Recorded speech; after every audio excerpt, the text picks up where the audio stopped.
So when we're using the small baseline stroke, we're not just randomly hitting putts trying to make the same size and same tempo, but rather we're tracking the end results that we're producing with each of the strokes. We want to eliminate the outliers for what might be moving too fast or too big or too small or too slow.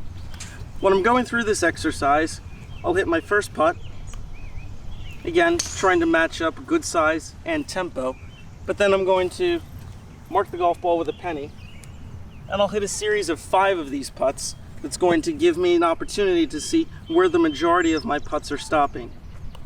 After I hit a series of 5, I'm going to be able to track the end results and figure out maybe if there's one stroke that was moving too fast or too large or too small or too slow.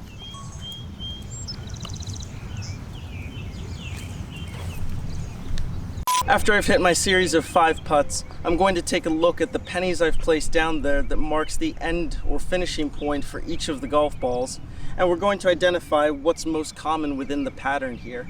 As we take a closer look, you'll see that 2 of these pennies might be outliers. Those are putts that might have been too big or too fast in size, or too small or too slow. And I'm figuring that the majority of my results, if I'm very good at this exercise, should end up in about the same spot.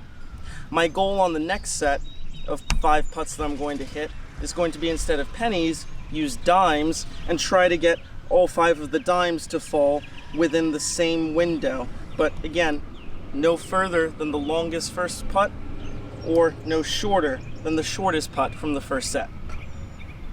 So as we discussed, I'm going to hit my second series of 5 putts using the small baseline stroke, and I'm going to mark off that set with dimes here. You can see that my shortest short putt and my longest of the 5 putts end up closer together, and I'm starting to be able to better identify my tempo within using that small baseline stroke. My dispersion's smaller, which means I'm going to be more predictable on the golf course.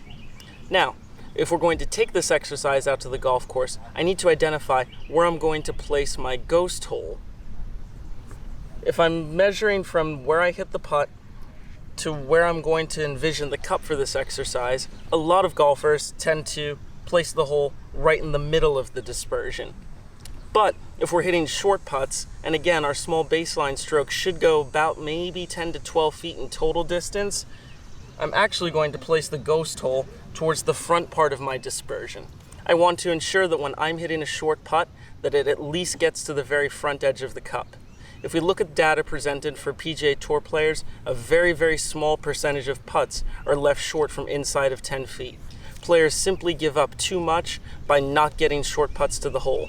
If we can establish our small baseline reference for how far the ball's traveling, we can best identify that if that stroke rolls 10 feet, I'm probably going to want to place the cup about 9 to 9.5 feet. And I'll use that size and tempo stroke for that length of putt.